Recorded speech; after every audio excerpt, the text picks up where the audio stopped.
Queridos, pastor Isaac ontem nos fez a apresentação do nosso preletor. E foi meio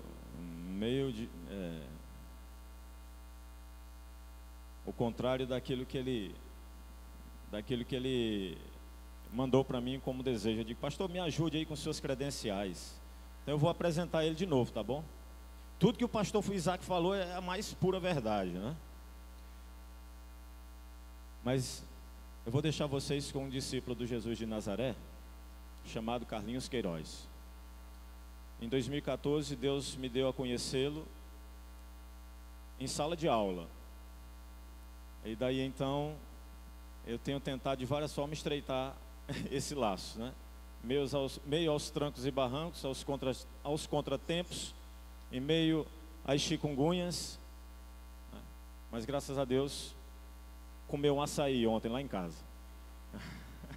Seja o primeiro de muitos, pastor. Posso orar pela sua vida? Não a nós, Senhor, mas é o teu nome, nós rendemos glórias, honra. Tu és o nosso Senhor, eu não tenho dúvidas disso, como também não tenho dúvidas de que a decisão que tomamos ao teu lado, por ti, viver para o Senhor, foi bem pensada e o melhor presente que podemos compartilhar. Obrigado pela amizade, porque o Senhor mesmo disse que já não nos chama mais de servos, mas de amigos. E nessa caminhada de amizade o Senhor tem nos dado a conhecer irmãos e irmãs. Obrigado pela vida deste irmão, Carlinhos Queiroz. Que os seus exemplos de vida, ou aquilo que o Senhor tem incomodado durante essa trajetória, essa peregrinação, possa nos encher de esperança, nos encher de motivação, nos torne mansos, humildes, pobres de espírito, para podermos contemplar a beleza da Tua Majestade, em nome de Jesus. Eu tive o privilégio ontem de carregar a Bíblia dele, bem pesada.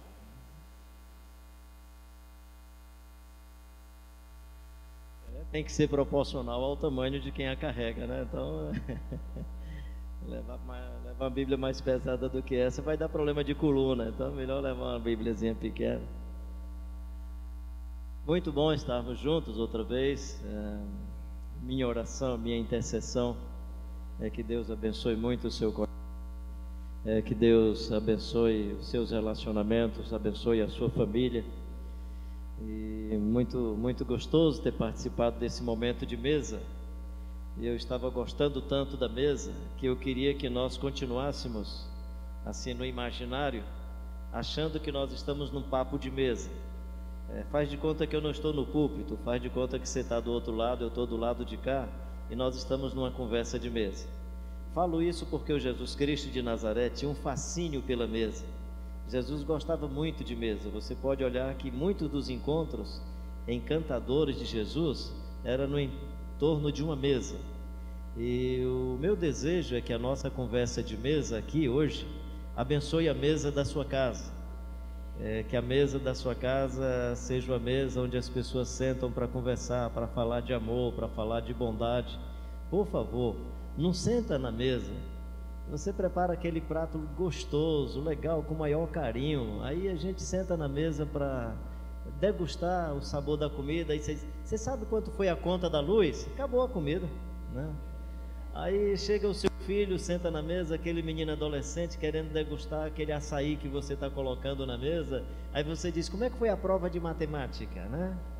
E como é que você está em física? Aí acabou o papo da mesa. Então assim, transforma a mesa num momento de conversa decente.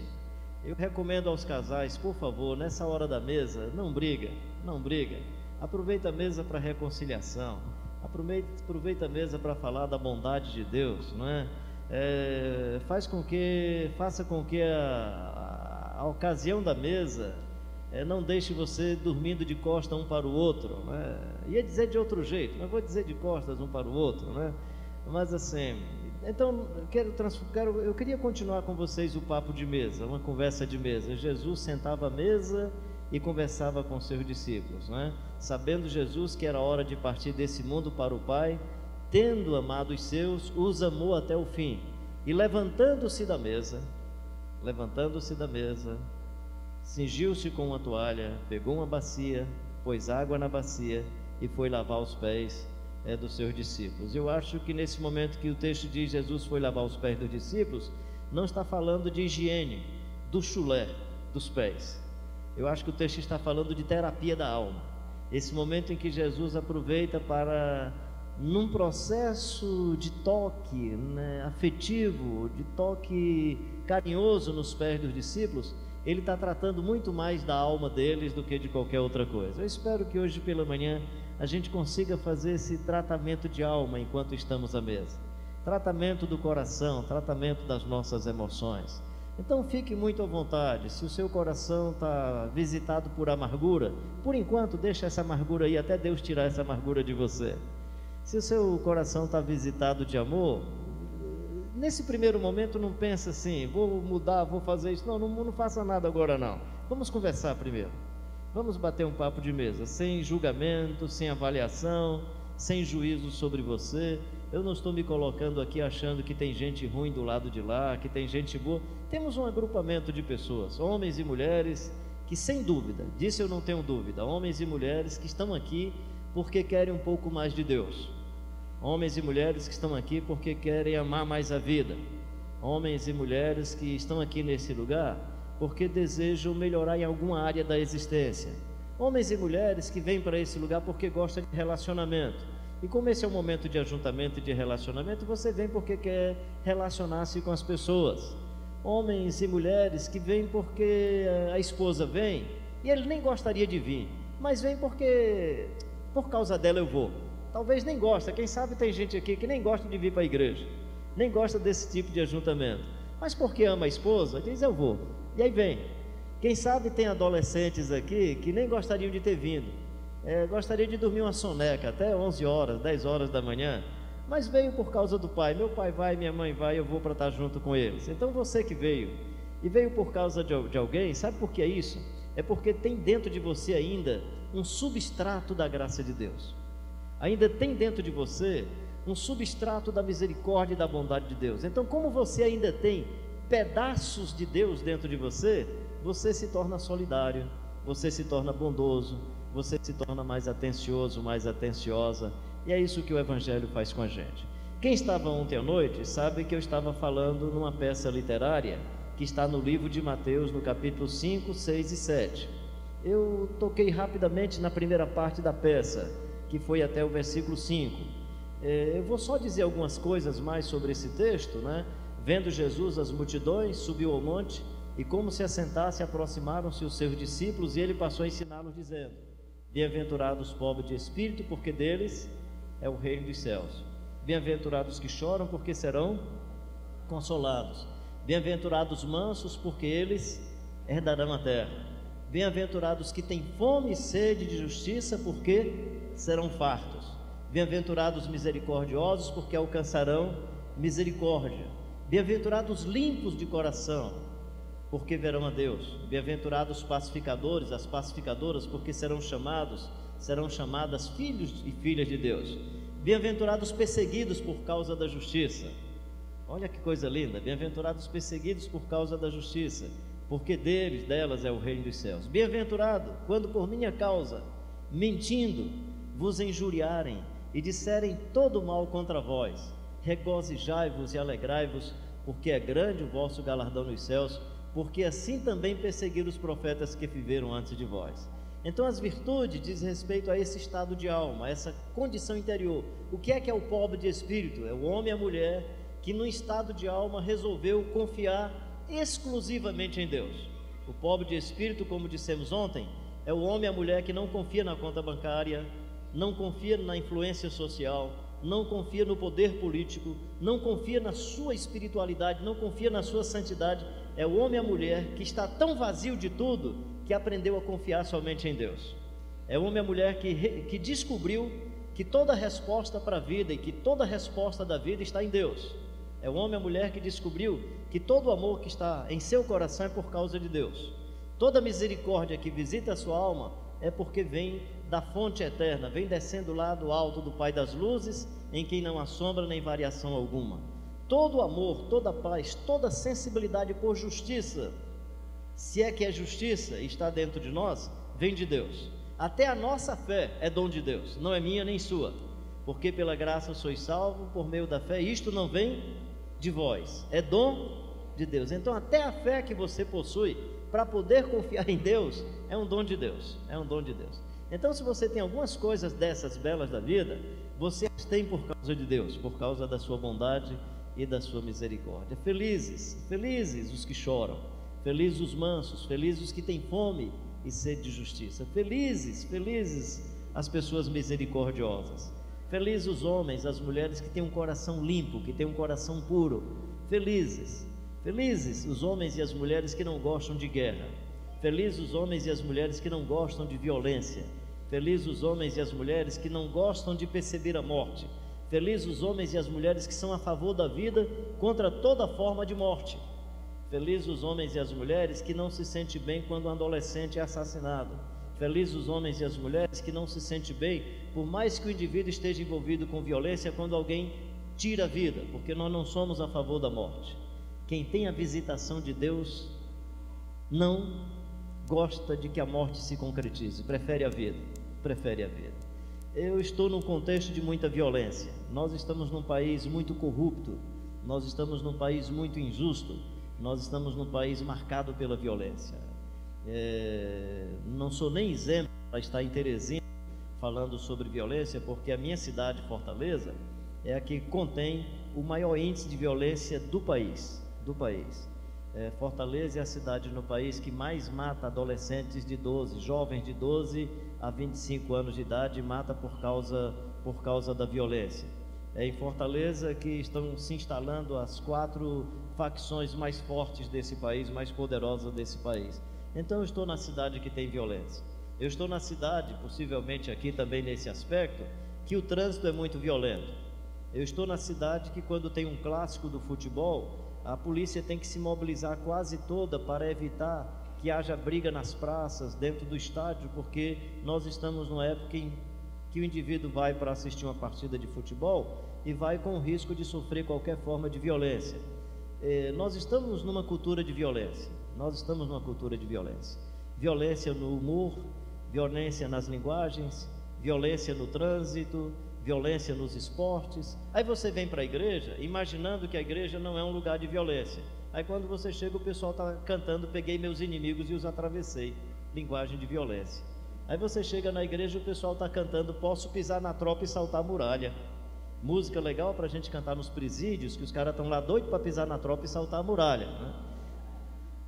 Linguagem de violência. Quando você menos espera, está a esposa sendo na linguagem violenta com o marido violento. Nós estamos no mundo de violência. Aí você pergunta assim: o que é que a gente faz?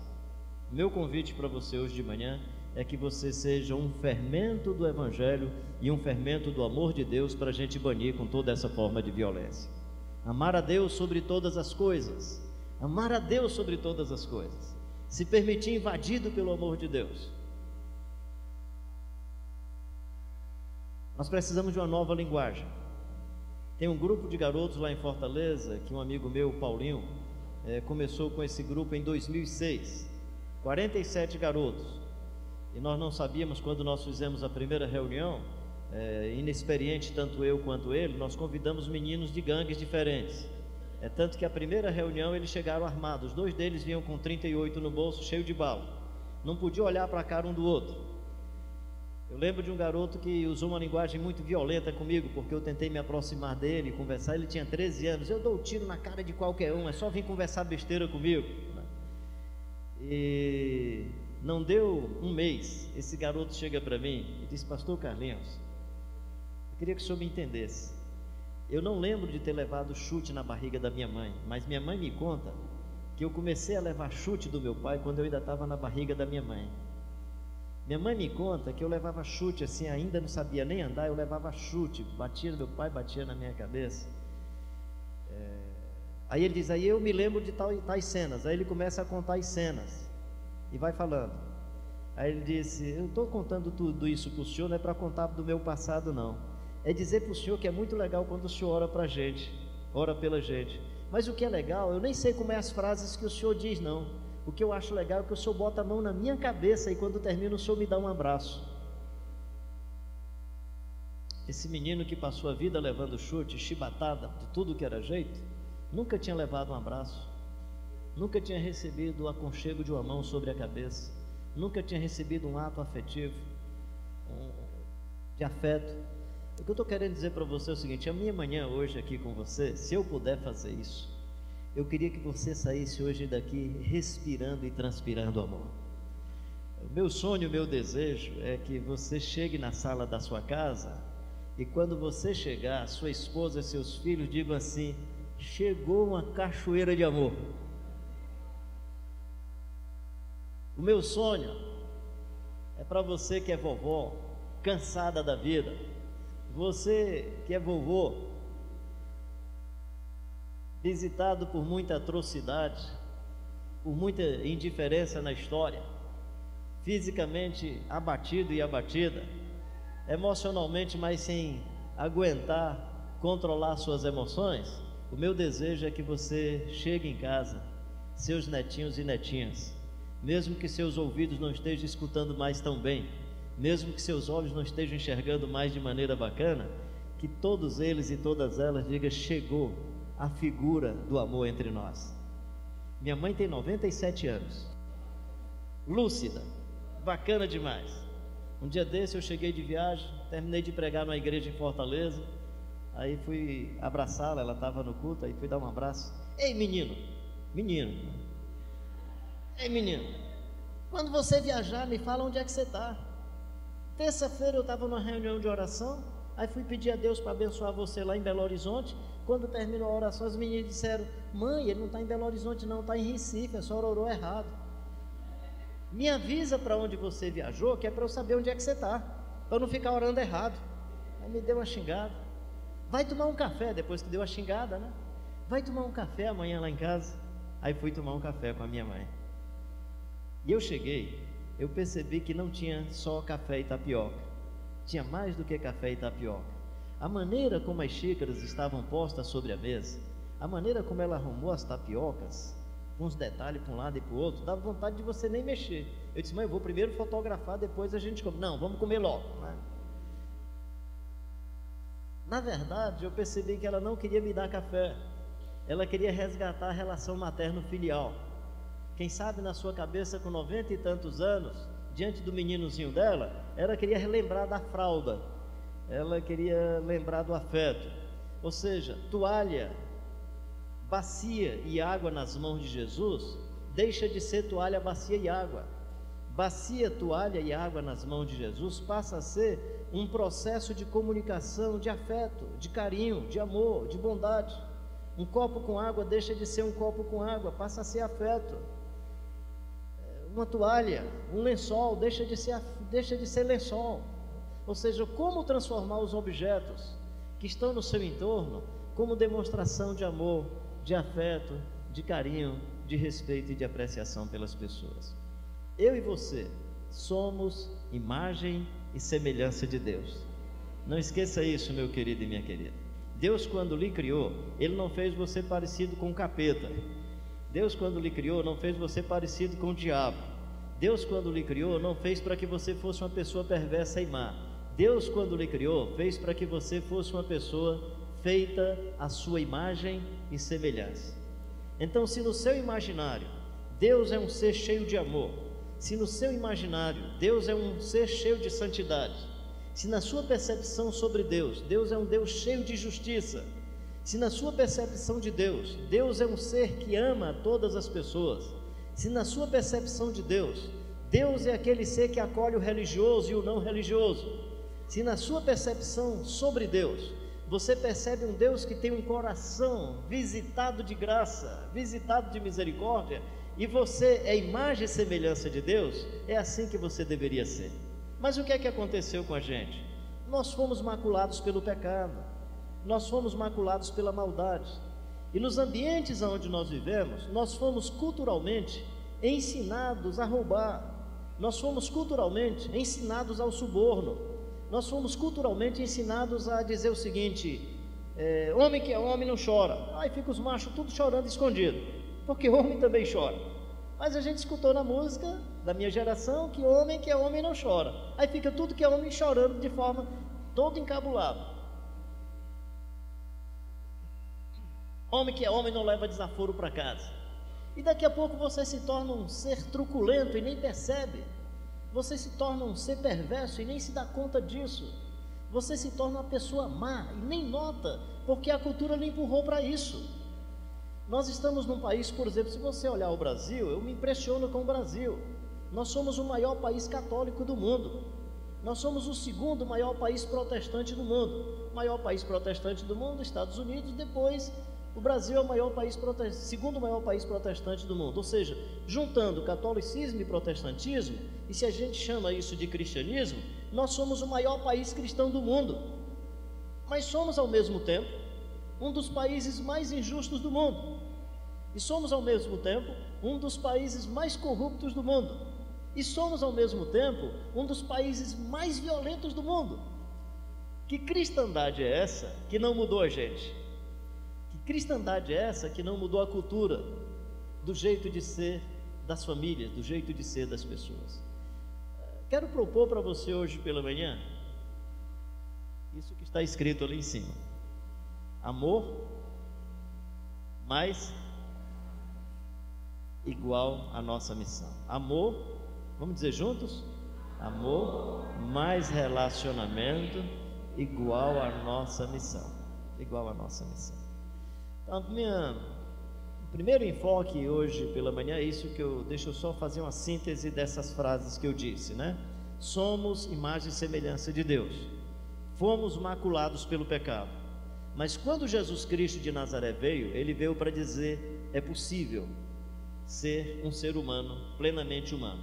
E o Verbo se fez carne, e o Verbo se fez humano, e o Verbo se fez gente, e vimos a glória de Deus nele. Ou seja, o que Jesus está dizendo para nós: é possível andar pelas estradas do mundo, é possível andar pelas ruelas do mundo, é possível andar pelos becos, pelas sinagogas, é possível inclusive ir até o palácio, é possível e não perder a integridade, e não perder a beleza humana. É possível ir para o Calvário e não perder a beleza humana. É possível ser pendurado no madeiro e dizer: Pai, perdoa-os, porque eles não sabem o que fazem. É possível estar pendurado no madeiro, no momento de tragédia, e dizer: hoje mesmo estarás comigo no paraíso. Paulo diz: o Senhor Jesus, na noite que foi traído, olha que coisa, na noite que foi traído, na noite da traição, na noite da tragédia, pegou o pão e deu graças. Não perdeu a graciosidade, não perdeu a candura, não perdeu a beleza da vida. Eu quero lhe animar, meu querido e minha querida, seja como tenha sido a sua história de vida, eu quero lhe animar a você resgatar a imagem do Jesus Cristo de Nazaré dentro de você, a resgatar a vida de Jesus dentro de você, a se permitir invadido pelo amor, pela graça e pela bondade de Deus. Amar a Deus sobre todas as coisas, amar a Deus sobre todas as coisas, e amá-lo porque Ele nos amou primeiro. João diz: nós o amamos porque Ele nos amou primeiro. Então eu queria começar essa primeira parte aqui do nosso diálogo, da nossa reflexão sobre amor. Eu quero que a gente faça um momento de oração. Esse nosso primeiro momento é um momento de oração. Quem sabe você está aí com a saúde capenga, você está fisicamente debilitado, debilitada, deve estar com problemas no relacionamento, mas eu queria que a nossa primeira oração hoje pela manhã fosse: Pai, vem nos batizar com Teu amor. Quero ser invadido e invadida pelo Teu amor. Eu queria lhe animar hoje pela manhã, antes de qualquer bênção que você deseja na vida, qualquer sonho, qualquer expectativa que você tem, que a primeira coisa que você pedisse agora por você é batismo de amor. Eu quero ser invadido de amor, quero ser invadida de amor, quero respirar e transpirar amor, quero construir palavras que possam expressar amor, quero fazer da vida uma poesia de amor, quero fazer da minha existência a dança do amor, quero fazer da minha existência a festa onde o amor transita e abençoa corações e pessoas. Que isso aconteça com você hoje de manhã. Um momento aí de, quando eu digo de silêncio, é porque eu não vou falar para você falar com Deus, para você pedir a Deus para lhe batizar de amor. O fruto do Espírito é amor, paz, alegria, longanimidade, mansidão, fidelidade, domínio próprio. E o texto diz: contra essas coisas não há lei. Então, do jeito que você fala com Deus, da sua maneira, aí no seu lugar, fala com Deus. Põe a sua mente em direção a Ele. Põe seu coração e sua vida em direção a Deus. E peça para Ele lhe visitar com amor.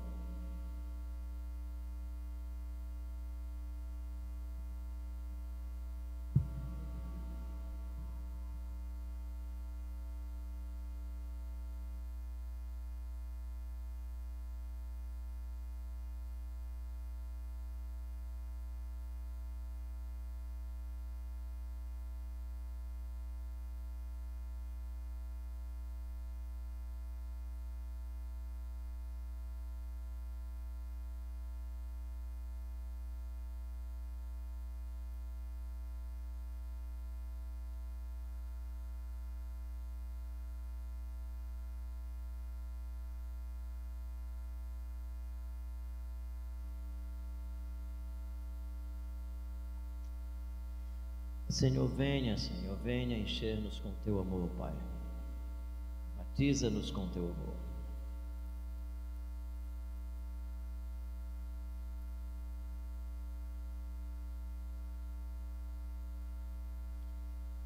Que a invasão do Teu amor nas nossas vidas lance fora todo o medo. Que a invasão do Teu amor nas nossas vidas venha banir todo o ódio, venha retirar toda a amargura. Que a invasão do Teu amor nas nossas vidas possa minimizar e destruir todo o complexo, seja de superioridade, seja de inferioridade. Que a invasão do Teu amor nas nossas vidas nos dê a tenacidade e a coragem para lutar por justiça. Que a invasão do Teu amor nas nossas vidas nos ajude a facilitar os processos para que as pessoas vivam a vida nos caminhos de total libertação, libertação de todo o mal, libertação de todo o pecado, libertação de toda forma de opressão, libertação de todas as formas de poder anti-vida, anti-Deus, anti-existência humana. Que o Teu amor invadindo os nossos corações, possamos ser famílias mais graciosas, casais que transformam a relação matrimonial num ninho aconchegante, num berço gracioso, numa vida gostosa e agradável. Ajuda-nos nessa caminhada, em nome de Jesus. Amém. Você não precisa ter sentido nada. Como é que você diz assim: olha, fui invadido pelo amor de Deus? É se amanhã, aquela pessoa que você odiava muito, você começa a ter mais vontade de aproximação, mesmo que seja difícil. Se amanhã, na hora que você quiser satisfazer o seu egoísmo, você pensar nas outras pessoas e procurar servir muito mais. Eu queria que você ficasse atento durante essa semana, que coisas na vida começam a sinalizar que você de fato aprendeu a amar um pouco mais, que conseguiu se achegar um pouco mais. Se você é invadido pelo amor de Deus, a primeira coisa que vai acontecer com você é que você vai se amar muito mais. Ama o teu próximo como a ti mesmo. Eu não sei como é que você se sente. Desculpa aí o fato de que vez por outra eu vou ficar bebendo um pouquinho de água e você do lado de lá nesse calorzão sem ter água para você, mas tudo bem, deixa eu só explicar isso aqui. Por que eu bebo água, né? Óbvio, preciso me hidratar. Por que eu bebo água? Porque eu gosto de mim. Quem gosta de si bebe água. Faço besteira na vida? Faço. Alguém aqui já fez alguma besteira na vida? Deu alguma pisada de bola? Ah, amém, apareceu alguém. Eu estava pensando que era só eu. Ok. Você já ficou chateado com alguma besteira que você fez? Eu já. Eu já fiz coisas bobas na vida que eu fiquei chateado com a besteira que eu fiz, chateado com a minha imperícia, chateado com a minha pisada de bola. Mas olha que coisa interessante, eu fico chateado com o que eu fiz, mas eu continuo cuidando de mim. Eu fico chateado com a besteira que eu faço, mas eu continuo bebendo água. Eu fico chateado com a besteira que eu faço, mas eu continuo comendo uma tapioquinha com queijo coalho, doce de goiaba, aquele, né?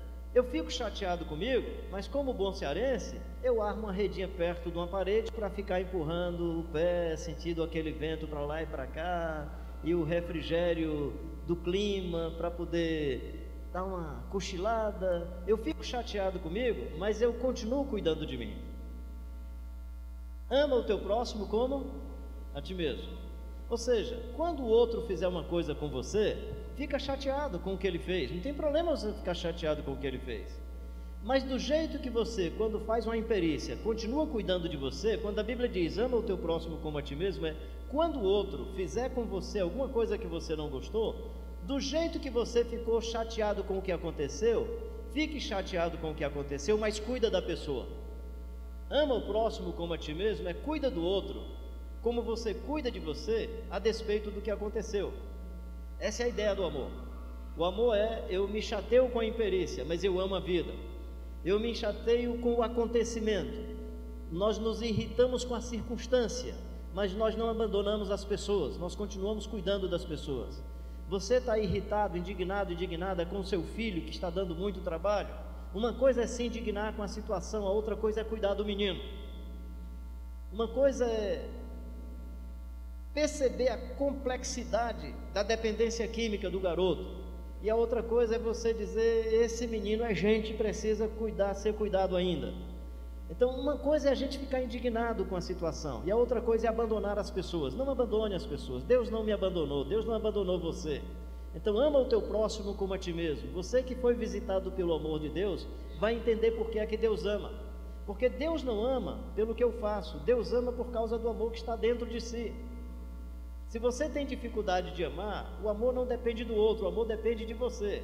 E claro, as circunstâncias a gente tem que respeitar a posição da outra pessoa, o desejo da outra pessoa. Se a pessoa não quer se aproximar de você, o que é que você vai fazer? Não vai fazer nada. O outro não quer, você respeita a opção do outro. Mas você continua batizado de amor e batizado de muita graça. Então a primeira coisa que eu queria dizer para você é cuida de você. Cuida da sua saúde. Cuida do seu estado emocional. Cuida da sua cabeça. Cuida de você, meu querido. Cuida de você. Cuida de você. Eu tenho procurado cuidar. Honestamente, eu me cuido. Eu cuido das minhas emoções. Eu cuido do jeito de elaborar a vida. Eu tento cuidar das minhas taxas, como é que elas estão. E minha mãe é que fica me... Minha mãe é o referencial. Imagina só um ser humano com 97 anos que quando faz os exames estão melhores do que o meu. Cuidado com a alimentação. Minha mãe com 97 anos ainda faz questão de vestir, colocar o vestido e colocar algum cinto para dar a impressão que tem cintura. E diz assim, meu filho, ela é baixinha assim, né? Meu pai era mais alto, ela era baixinha. Ela, meu filho, eu só não coloco salto alto porque o sapato não vai aguentar os meus passos. Quando ela diz que o sapato vai quebrar, claro que é o andado dela. Mas olha que pessoa encantadora. Ama a vida, ama a vida. Eu amo a vida. Por causa do Jesus de Nazaré e do seu evangelho, eu aprendi a amar a vida. Eu não sei se você vai me entender. Meu pai foi sepultado no cemitério chamado Parque da Paz, lá perto de Fortaleza. 2 irmãos meus, um irmão meu também, outras pessoas da família. Então o meu sonho é ser sepultado no mesmo lugar que eles foram sepultados. Mas eu tenho um pedido ao meu Deus, que eu espero que Ele me atenda, né? Eu já fiz mais ou menos as contas. Se eu for bem devagar, da casa onde eu moro até o cemitério, eu acho que dá uns 50 minutos, 60 minutos. Então eu tenho um pedido a Deus para me avisar 1h30 mais ou menos, a hora que eu vou morrer, que eu quero tomar um banho legal, colocar minha boinazinha, convidar alguns amigos, porque eu quero ir a pé para o cemitério. Eu quero ir a pé. Eu quero ir a pé para o cemitério porque eu gosto da morte, não porque eu gosto da vida. E enquanto eu for, eu quero desfrutar o sol. eu quero cantar, eu quero desfrutar das amizades. Até porque o meu Jesus foi a pé para o cemitério, ele foi a pé para a morte. Só que ele levava uma cruz pesada, eu vou levar uma bíbliazinha bem leve. Então, bem tranquilo. Estou querendo dizer para você o seguinte: ame a vida de tal forma que a morte fique deprimida quando a morte chegar perto de você. Digamos que a morte seja um bicho aí qualquer que tem sentimento. Digamos que a morte tenha inteligência, que ela possa se encontrar com personagens igual Jesus de Nazaré, que quando a morte chega ele diz: está consumado, Pai, seja feita a tua vontade. Quando a morte chega, o pai pode dizer: eis um filho em quem eu tenho prazer, eu tive prazer com a vida dele, eu fiquei feliz com o que ele viveu. Que a morte para você tenha o mesmo significado do Paulo, que diz: onde está a morte a tua força, onde está a morte o teu aguilhão? Quem são as pessoas assim? São as pessoas que amam a vida, que amam a Deus, que amam a sua história, e não fazem da morte um momento dramático, fazem da morte um momento de fechamento do ciclo da existência. Por que é que Deus diz que se compraz na morte dos seus filhos? Por que que Deus diz que se compraz, que tem prazer na morte de uma pessoa santa, na morte de uma pessoa justa? Eu não entendia isso, porque quando morre uma pessoa boa a gente chora. Então como é que diz que Deus tem prazer? Tudo indica que não é o prazer de ver a morte, é o prazer de ver um ciclo fechado da existência e um ciclo bem fechado. Ou seja, terminou a vida e o pai pode olhar e dizer: eis um filho em quem eu tenho prazer. Eis um filho em quem eu vi a morte se cumprir, e ele fechou bem o ciclo da vida e da existência, porque amava a vida. Então aprenda a se amar, aprenda a amar a vida.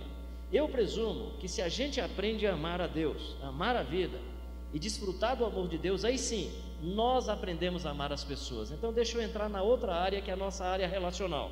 Esse primeiro momento eu estou tentando tocar mais o seu coração, a sua interioridade. O meu propósito é sensibilizar você para amar a Deus, para se amar, para se cuidar, cuidar da sua saúde, cuidar das suas emoções, cuidar da sua espiritualidade. Hoje à noite eu vou falar mais sobre isso, como a gente cuidar mais da espiritualidade. Mas cuida de você, meu querido, cuida de você. Como é que você cuida da interioridade? Joga fora toda a amargura, tudo que é puro, tudo que é amável, tudo que é de boa fama. Se alguma virtude há, se algum louvor existe, seja isso que ocupe o vosso coração. Você quer ter um coração em paz? Faz isso que Paulo diz: tudo que é puro, tudo que é amável, tudo que é de boa fama, se alguma virtude há, se algum louvor existe, seja isso que ocupa o seu coração. Não deixe coisas ruins estar ocupando a sua mente.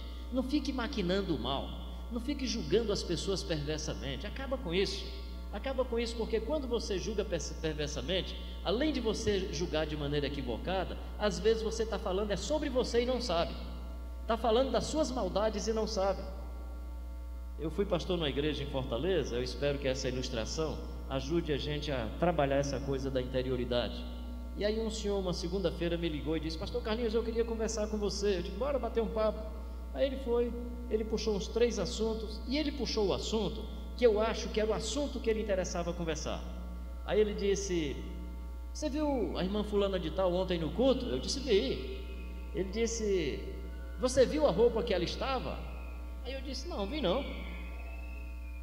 Você não viu? Eu digo: vi não. Ele começou a descrever não só a roupa, mas o corpo da senhora. Você viu? Ela estava com a roupa assim, não sei o que, e detalhou, mas entrou em detalhes. Ele entrou em tantos detalhes que a minha maldade quis voltar na noite anterior para ver tanto quanto ele viu. Estou falando disso porque eu vou falar do coração do cara, tenho que falar do meu também, não é justo falar dos outros, né? E aí, quando ele acabou de falar, ele assim de uma maneira muito ríspida, bateu na mesa e disse: o que é que nós vamos fazer? Eu olhei para ele, pus a mão assim em cima da mão dele: cara, olha aqui nos meus olhos. Ele olhou e disse: o que é que nós vamos fazer com quem? O que é que você quer dizer com isso? Cara, eu quero dizer que os teus olhos estão terríveis. Você viu demais. Você pensa que está corrigindo o que você viu do lado de fora. O problema está dentro de você, antes de qualquer outro lugar. E você nem está percebendo que o que apareceu do lado de fora só catalisou toda a maldade que está dentro de você. Então, quando eu estou falando, cuida da sua interioridade para aprender a amar, cuida. E você sabe quando que os seus ouvidos são maléficos, você sabe quando que os seus olhos são maléficos, você sabe quando que os seus lábios são terríveis, você sabe aquelas construções que você faz com frases bem elaboradas para machucar o outro. Eu tive que aprender isso na vida.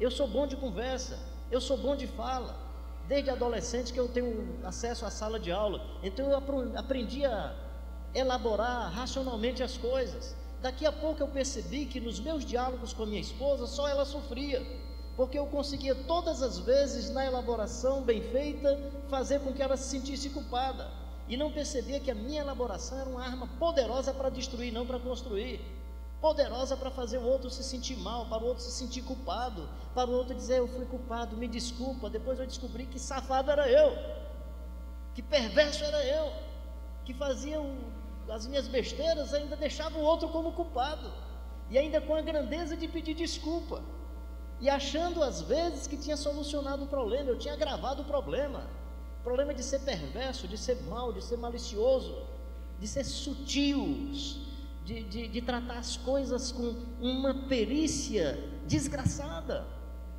Cuida, meu querido, minha querida, do seu coração. Olha como é que você trata o filho, a filha. Perceba se você está dando a eles o sentido para a vida, o desejo de existir, ou se simplesmente o tacão da opressão. Que Deus nos dê essa graça. E aí Jesus diz uma coisa interessante sobre isso, e com isso eu encerro essa parte. Ele diz assim: se você sem motivo se irá contra o irmão, já pecou. Está escrito: não matarás. Olha que coisa interessante, está escrito: não matarás. Então como é que na sociedade eu sei que o indivíduo precisa ser julgado? Quando ele mata o outro. Aí Jesus diz: não, está escrito: não matarás. Mas deixa eu dizer uma coisa para vocês: se você sem motivo se irá considerar o outro, ele usa a palavra raca, que seria depreciar a pessoa. Se você sem motivo tem raiva da pessoa, não tem motivo e tem raiva da pessoa, tem alguma coisa errada.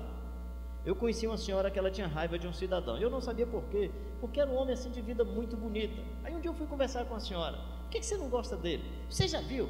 Ele chega no culto, cruza a perna e fica balançando o pé. Mas isso faz algum mal a você?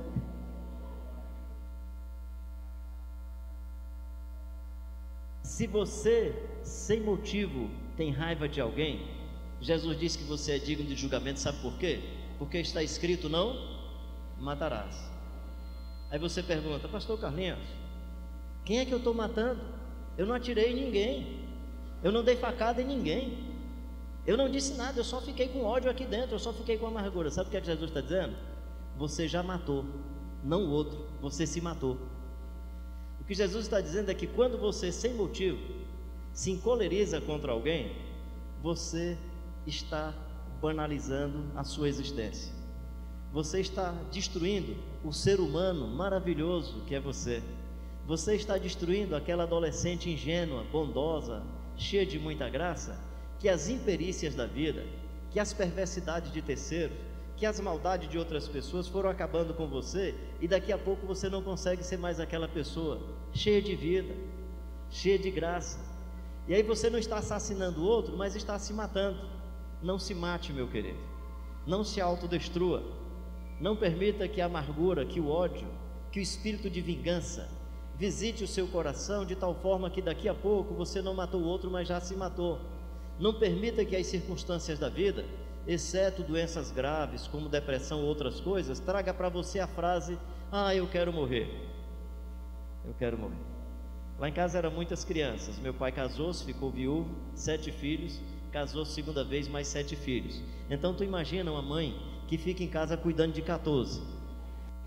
Então quando a gente fazia alguma coisa, uma traquinagem, uma coisa ruim, né?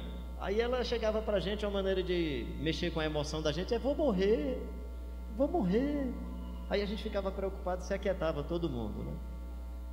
De tal forma que um dia desse eu cheguei para minha mãe: mãe, vou morrer. Meu filho, não fala isso não. Eu digo: mãe, eu vi a senhora falando desde jovem que vai morrer e está com 97, eu vou usar a mesma técnica. Então eu não estou dizendo para você que essa frase, vou morrer, seja o diagnóstico de uma doença, ou o diagnóstico de que você está morrendo. Eu estou apenas dizendo para você o seguinte: você é capaz de avaliar isso, de olhar para dentro de você e se amar mais, e não deixar que essas coisas venham destruir a sua vida. Seja porque você se acha superior demais, Paulo diz: pense com moderação sobre você. Pense com moderação. Você não é mais do que ninguém, nem é menos do que ninguém. Então as pessoas mais tímidas, que têm aquele complexo de inferioridade, se acha menor do que todo mundo, acaba com isso. E tem aqueles outros que se acham maiores e melhores do que todo mundo, acaba com isso. Você é um ser humano, seja humilde, seja humano. Você sabe de onde é que vem a palavra humilde e humano? Da palavra humus. Olha que coisa interessante, a palavra humano e a palavra humilde vem de humus. Eu e você somos humus, adubo, para não chamar de esterco. Só que nas mãos de Deus, esse adubo fertiliza a vida. Batizados pela graça, pela bondade e pelo amor de Deus, as sementes do nosso coração germinarão mais existência. Se você sem motivo tem alguma coisa contra alguém, e aí dá uma olhada na sua vida se você tem alguma coisa contra alguém, procure curar a alma, porque isso aí está indicando que eu estou doente antes do outro. Se sem motivo a pessoa chega, eu já me encolerizo, eu já fico raivoso, cuidado, porque o problema possivelmente está dentro de você. Agora, se o irmão tem alguma coisa contra mim, aí já vem um outro texto. Se alguém tem alguma coisa contra você, é uma pessoa querida, é seu filho, seu pai, sua mãe, sua vovó, um tio que você quer muito bem, e se você percebe que do lado de lá há uma abertura para uma aproximação, e aí você está com o coração bem resolvido, se ele tem alguma coisa contra você, vai ao irmão, vai à irmã e procura reconciliação. Olha que coisa bonita. De um lado se eu sem motivo tenho alguma coisa, então preciso me curar. Do outro lado se o outro tem alguma coisa contra mim, aí o texto manda você buscar uma reconciliação, um abraço, um afeto, um diálogo, se aproximar da pessoa, manifestar algum gesto de que o outro está sendo bem recebido, que o outro pode ser abraçado. Então, com a gente, cuidado interior. Com os nossos irmãos e irmãs, reconciliação. Reconciliação. O Pedro negou Jesus, e Jesus não chega para o Pedro e diz: você viu que você me negou? Aí se o Pedro dissesse: não, senhor, não foi isso, vamos chamar aquela criada para servir de testemunho. Não, Jesus não faz isso. Jesus chega para o Pedro e diz assim: Pedro, tu me amas? Pedro, tu me amas? Senhor, tu sabes que eu te amo. Pedro, tu me amas? Senhor, tu sabes que eu te amo. Pedro, tu me amas? Senhor, o Senhor sabe de todas as coisas, o Senhor sabe que eu amo o Senhor. Quantas vezes você tem um filho que vocês estão no entreveiro e o menino lhe ama? Quantas vezes você tem uma pessoa da sua família que vocês tiveram um conflito e se amam e não percebem que se amam, que se gostam, cria um espaço de aproximação.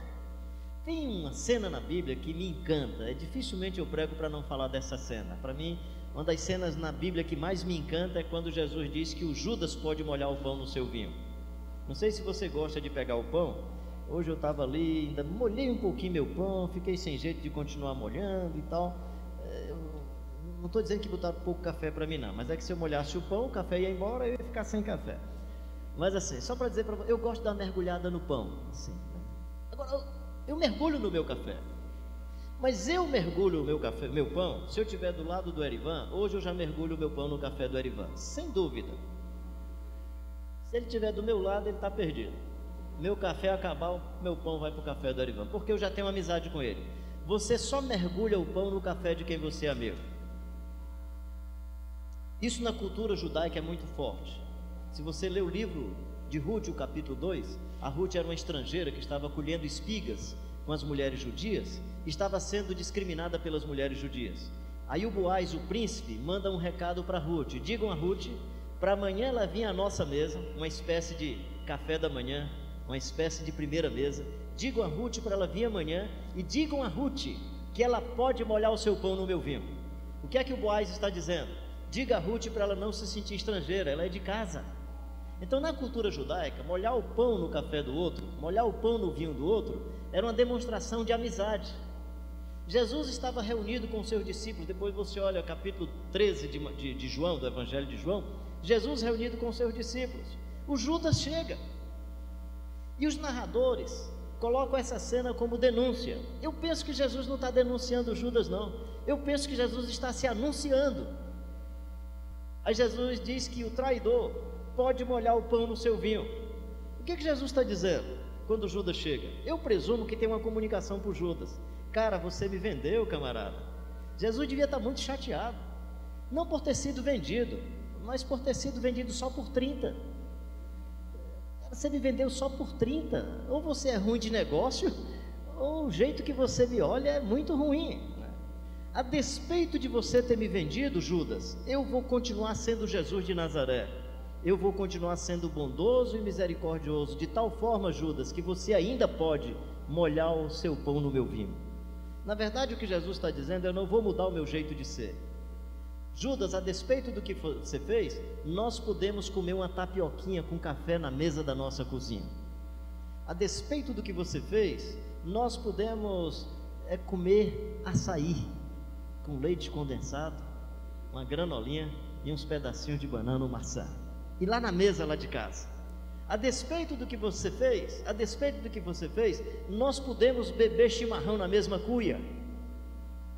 Será que tem alguém na sua vida, meu querido e minha querida, que fez uma coisa tão ruim com você, que você não quer mais ver a pessoa? E por favor, respeita a opção da pessoa.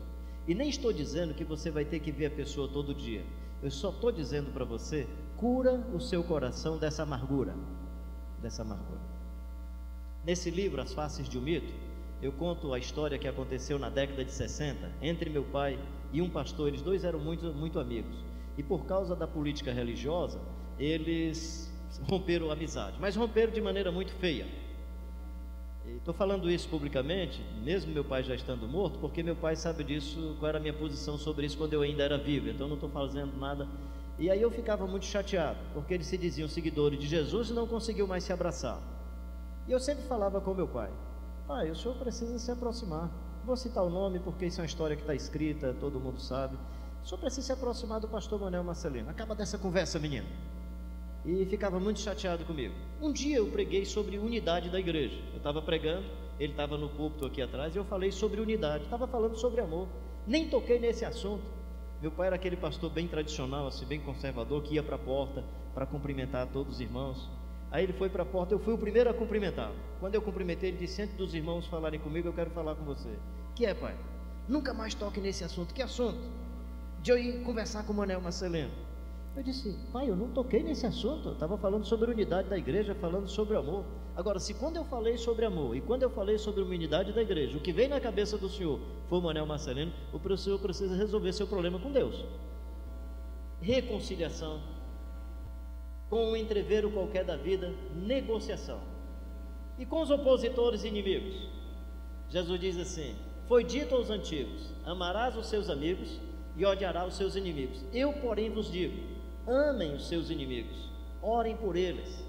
Olha que coisa linda! Orar pelo inimigo, orar pelo meu opositor. Você sabe por que Jesus manda você fazer isso? Olha o texto como é que diz: ora por ele, ora por ela, para que você, olha que interessante, para que você seja semelhante ao Pai Celestial, que faz nascer o sol e a chuva sobre os maus e os bons. Quando você em oração busca a Deus, você olha para Deus e não para os seus opositores e inimigos. Aí você se enche de Deus, aí você se transforma numa fonte. Então observa bem, que coisa interessante. Você quer ser fossa ou fonte?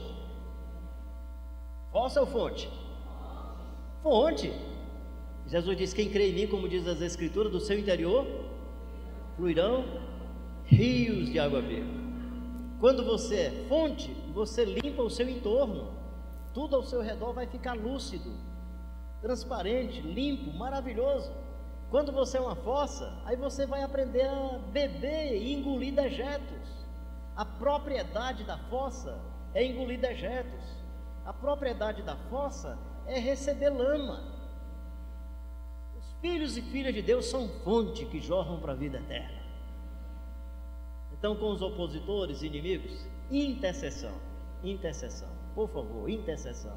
Ora por eles, para você se tornar uma fonte, para você ser semelhante ao Pai Celestial, que faz nascer o sol e a chuva sobre os maus e os bons.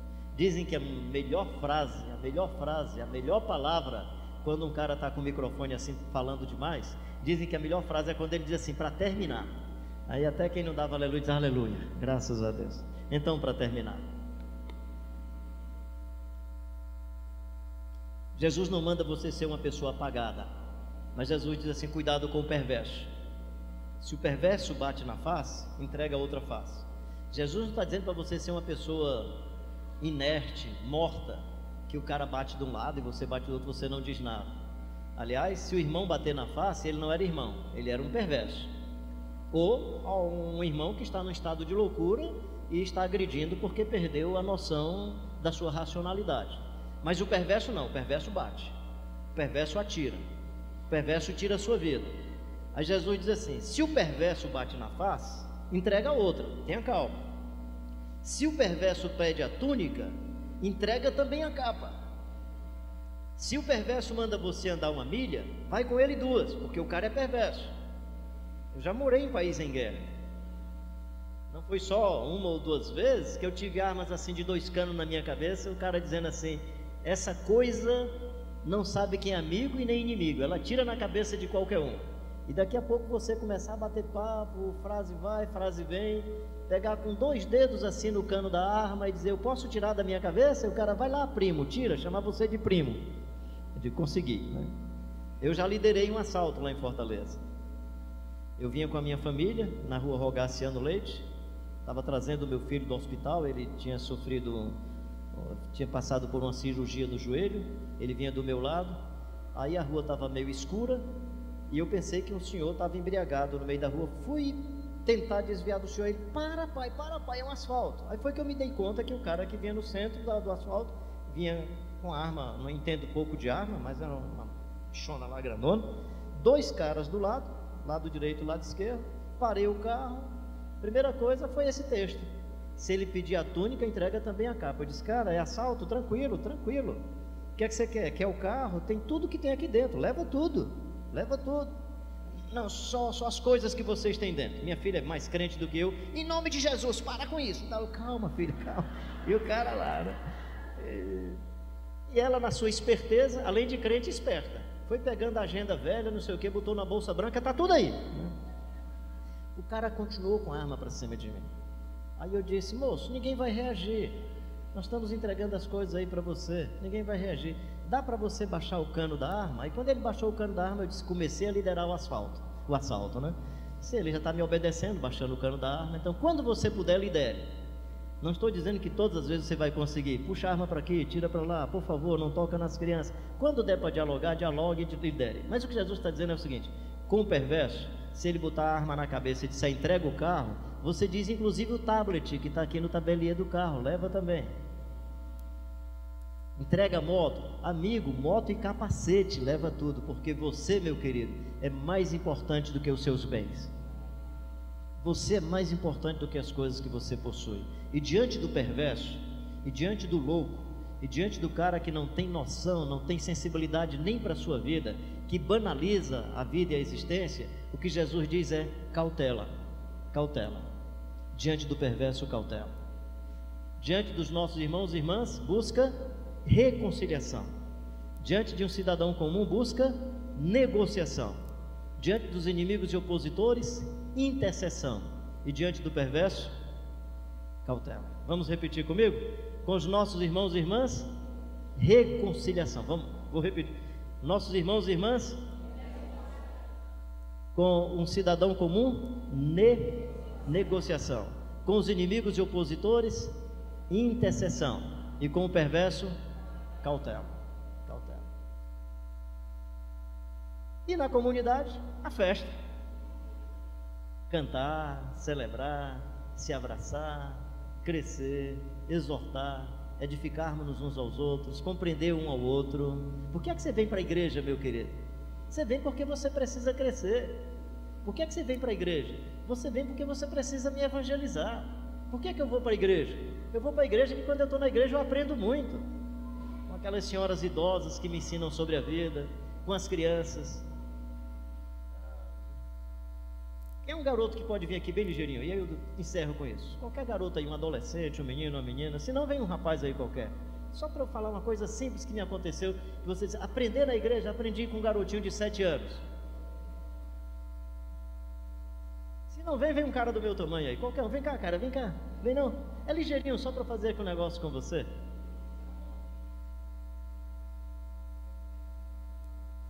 Isso, vem, pronto. Vê esse garoto aqui de 7 anos.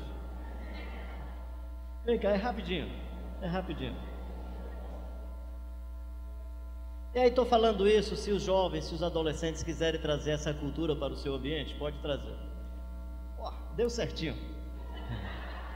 Eu chego na igreja, Mateuzinho hoje está na universidade, ele tinha 7 anos na época. Aí eu cheguei, gosto de me comunicar com criança e adolescente, cheguei para o Mateuzinho. Aí Mateuzinho olhou assim, parou. Que é isso, pastor? Eu disse, que é isso o que, Mateus? Mão fechada assim, pastor. Isso é violência. Violência. Isso ficou na minha cabeça. Aí esses meninos que a gente chama de meninos de Deus, que eles botaram esse nome de meninos de Deus, que eles dizem assim, pastor Carlinhos, a escola não quer a gente, nossos pais não querem a gente, a igreja não quer a gente, só Deus quer a gente, então nós somos meninos de Deus, né? Que são os meninos de Deus. Estou lá com os meninos de Deus, aí vem chegando aqueles garotões, né? Tudo menino envolvido com algum tipo de conflito com a lei, algum tipo de violência. Aí chega outro garoto, todos eles. Aí eu me lembrei do Mateuzinho. Chego para um dos caras e disse, cara, o que significa isso? Aí disse, pastor, nunca pensei, mas sabe, eu acho que é, estamos juntos para qualquer porrada. Aí eu disse, Mateuzinho tem razão. Mateuzinho estava dizendo que o pastor da igreja estava usando um gesto de violência sem se aperceber. É tanto que aí depois eu e o Mateuzinho, para ajudar essa moçada a pensar de maneira diferente, esse sinal não vale mais lá em Fortaleza, que é de um grupo aí, de uma das facções, aí a gente faz assim.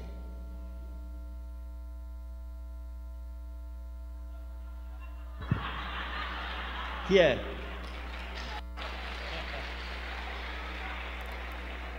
estamos juntos, na paz e no amor, para que tudo fique legal, em qualquer esquina, sempre unidos e muito fraternos. Entendeu? E aí tenta mudar a cultura. Aí pego esse grupo de jovens, vou um dia com eles para uma pizzaria lá em Fortaleza. Eu e o Paulinho arranjamos um dinheirinho, pessoas para pagar a pizza, compramos lá as pizzas, tá a moçada sentada lá na mesa. Daqui a pouco um desses jovens pega um caroço de azeitona, joga no outro. Aí o outro pega um caroço de azeitona, joga no outro. Aí um pega um pedaço de pizza e eu fiquei aqui sentado. Meu Deus do céu, vai já dar quebra-pau aqui, não vai ser fácil. O dono da pizzaria chega, pastor, tudo bem, a gente arranjou esse lugar aqui para vocês virem, botei as mesas, mas o senhor não está vendo o que está acontecendo? E a sujeira que está ficando? O senhor fica tranquilo, nós vamos limpar tudo isso aqui. Se o senhor quiser hoje, antes da gente, a gente lava a cozinha, a gente faz o que o senhor quiser. Mas o senhor não sabe a alegria que eu estou aqui dentro. O senhor está alegre? Eu digo, claro. Por que o senhor está alegre? Esse pessoal dava tiro na cabeça um do outro, e agora está só jogando caroço de azeitona. Já mudou muito. O que é que eu estou querendo dizer com isso? Sinaliza com a bacia, água na bacia, toalha, sinais de amor e de misericórdia. Sinaliza com gestos, seja como for, atos de amor e de misericórdia.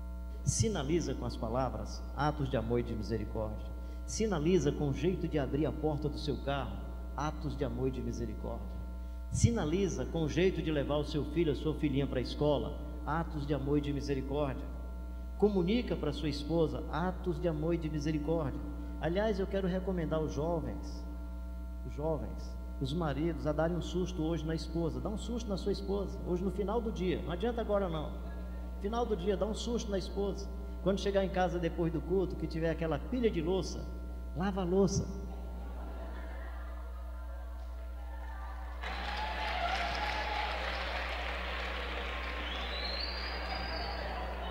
Ela vai ficar assustada. Ou ele se converteu, ou o que é que aconteceu? Agora, eu falei isso na igreja em Fortaleza, terminou o culto, aí o senhor me abraçou e disse, pastor Carlinhos, mas pede para elas também lavarem a louça, que lá em casa só quem lava sou eu. Que Deus abençoe a sua vida, que Deus abençoe o seu coração, e que nós saiamos daqui hoje respirando e transpirando amor, porque amor... Aí você diz assim, vou evangelizar? Não, você é a evangelização. Obrigado, cara.